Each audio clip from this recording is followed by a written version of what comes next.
The Finding at the Temple, St. Joseph. Written and read by Paul Fox. 12 years. 12 years the boy has been a son to me. So good a son as any man has had. So good that almost I forget that he is not my blood and bone. Trouble there has been because of him. First the whispered scandal, then the headlong flight into a foreign land, the years in exile till the tyrant who sought his blood had perished. The boy himself, though, he was not troublesome. Of course, when cold or hungry he would cry, as babies do, or if he fell and scraped his knee, or if a playmate taunted him, then he would weep and fly to us for comfort. These things all children do.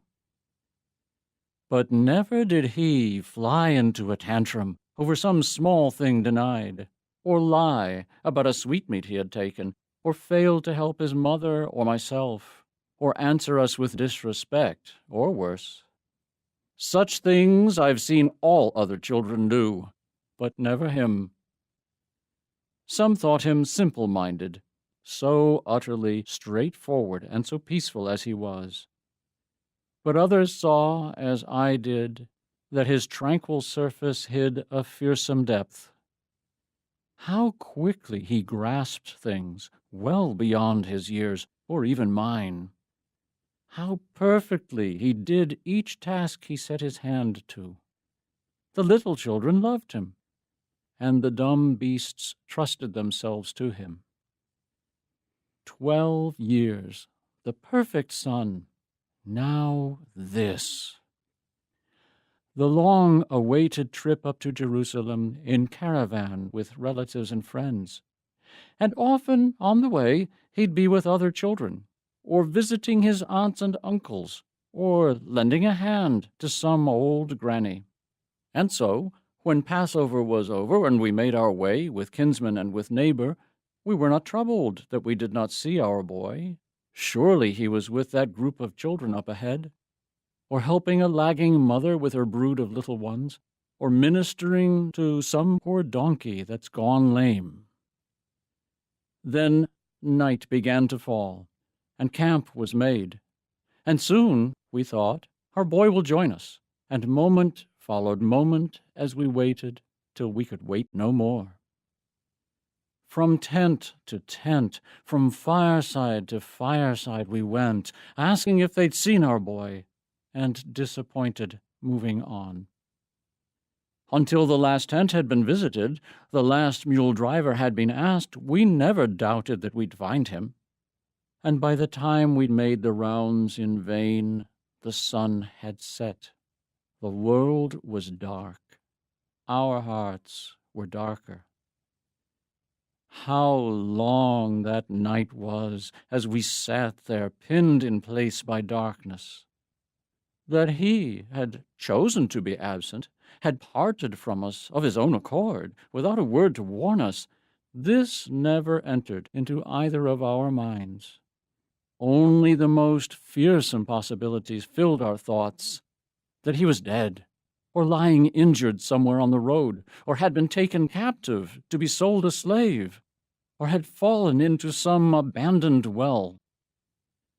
The earliest pre-dawn light saw us on the road back to Jerusalem, Mary and I, with our little donkey, driven forward by the urge to get there quickly, held back by the fear of missing some small sign, some word of him.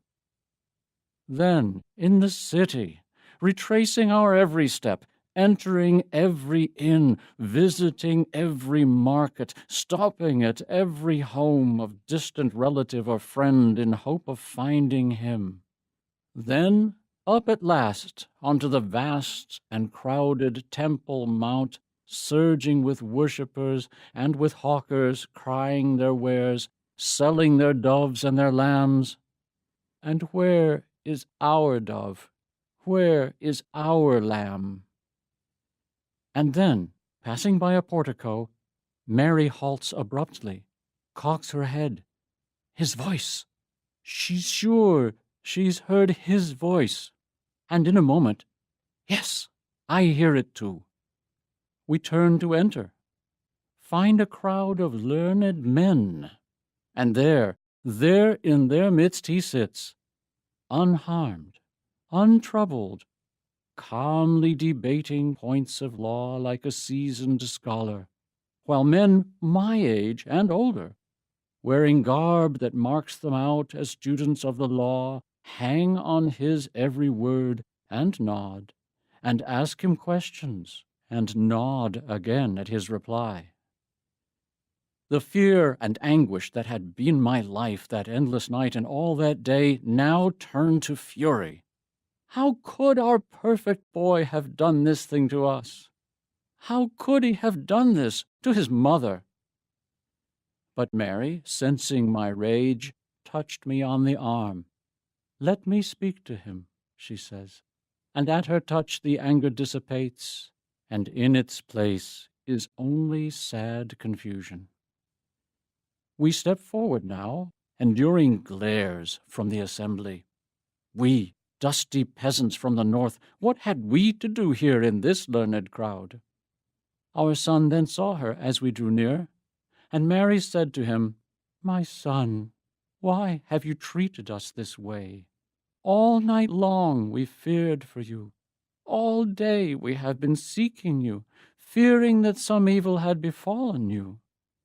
He looked at us and simply said, "Why were you looking for me?"